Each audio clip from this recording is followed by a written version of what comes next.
Merry Christmas, everyone, and welcome to the Christmas edition of Doggy Quick Tips. So today we're getting the dogs out for a nice little walk. It's a beautiful day here in southeast North Carolina. And I know that all across the country we have some decent weather out there today, so I'm hoping that all of you getting your dogs out for a nice walk today. I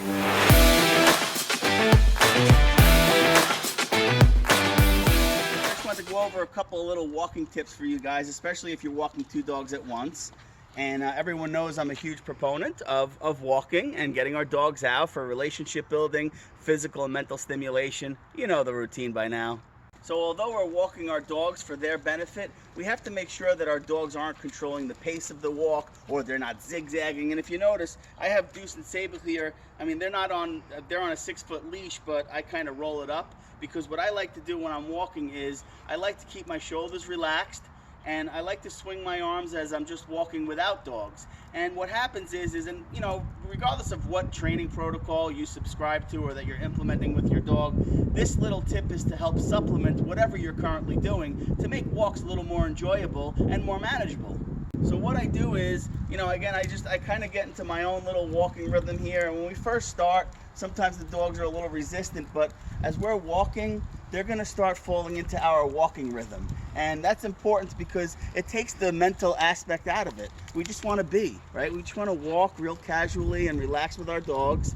And if you notice in one of my other videos, I talk a lot about periodic sits on walks. Sit. Good. And the importance of that is especially if you have a dog that could be a little edgy or maybe gets preoccupied with the environment. Maybe you have a puppy that, if a leaf blows in the wind, that's it. The walk is shot, right? Well, if we practice periodic sits on walks, it makes sure that our dogs are constantly keying on us, number one. And number two, it helps improve reliability. And I actually have another video on reliability, which you may or may not have seen. I'll throw the video link up there to that video. And what it does is it keeps your dog's mind a little bit lower so they don't get overstimulated and they don't spike as much. And what happens is as you go along in the walk, everybody knows the first quarter mile or half a mile of a walk, sometimes our dogs are a little more excited. As we go through the course of the walk and we're dictating the pace of the walk, we're doing periodic sits, the dogs become a little more calmer. We get a little more control of them. We improve reliability. It makes the walk more enjoyable. The more enjoyable the walk is, the more likely we are to do it again.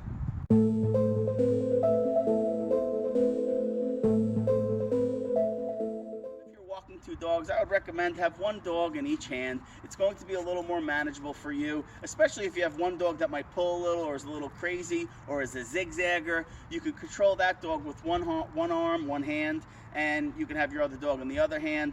Also, if you're going to use corrections or a walking collar or some kind of walking tool, you have independent control over the dogs. Now that doesn't mean I don't like couplers. If some people use the couplers, those are the things that split into a Y, so you can have one leash and then it splits into a Y and walk two dogs. That's fine once you're at that level. I don't recommend something like that if you're walking two dogs at once and you're trying to work on leash manners, because those dogs, they're going to be 6 feet out in front of you. For all intents and purposes, they're on a completely different walk than you. I want my dogs close to me, right? That's where I want them. We're on the same walk, we're together, we're walking as a unit. That doesn't mean that you can't let the leash out so they can go to the bathroom. And if you see I have each dog on a separate leash, and I can drop the leash and I can give them a full 6 feet, and then when I'm ready to walk, I just roll them up. Oh, come here, Sable. Come here, Mama. Good girl. Sit. Good girl. Right, and if I want them 2 feet from me, or if I'm in close quarters, or depending if we're walking in a city or something, we may need to have them a little closer to us so we could roll up again. And then, like I said, if they have to go to the bathroom or we want to give them a little more freedom, we can give them the whole length of the leash. I have my hand through the loop of each leash, right? So I can easily release the leash and I can roll it back up as I need to.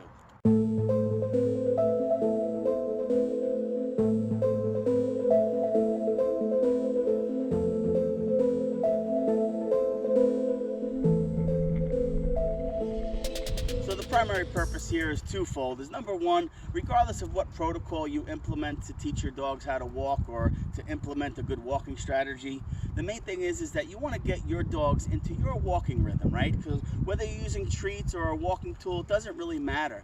The whole purpose here is to get connected with our dogs. That's why I'm such a huge proponent of walking for relationship building. It really does improve, promote, stabilize, and maintain relationship with our dogs.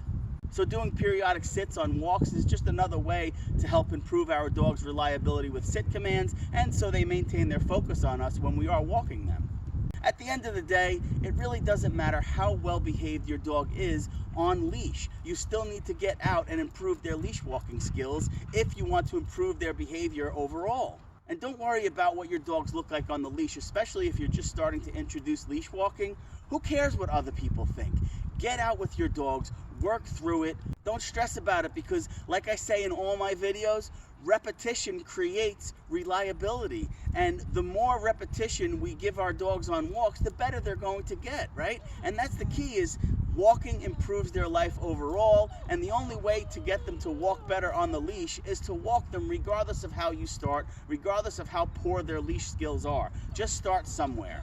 Well, I hope this helps. There's a little quick tip on Christmas morning. I hope everyone's having a wonderful, blessed, and grateful holiday season. And hey, take a peek around my channel. If you like what you see and you want to stay up to date on dog care, dog training, dog health, dog rescue, dog nutrition, whatever, consider subscribing to my channel. Click that bell so you get notified when I upload new content. And this will be my last Doggy Quick Tips of the year, so I will see you guys in 2020. I hope you have a blessed, happy, and grateful new year.